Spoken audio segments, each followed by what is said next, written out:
Jamnagar police દ્વારા જપ્ત કરવામાં આવેલ ગેરકાયદેસર દારૂના જથ્થાનો નાશ કરાયો।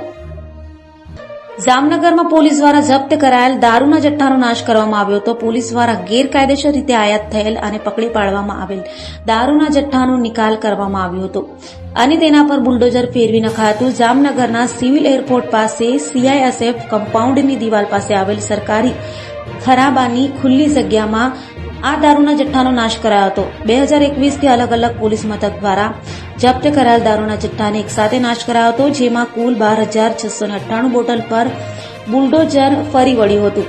અંદાજિત કુલ 46,62,478 ની કિંમતના દારૂ બિયરના જથ્થાનો સંપૂર્ણપણે જાહેરમાં નાશ કરવામાં આવ્યો હતો।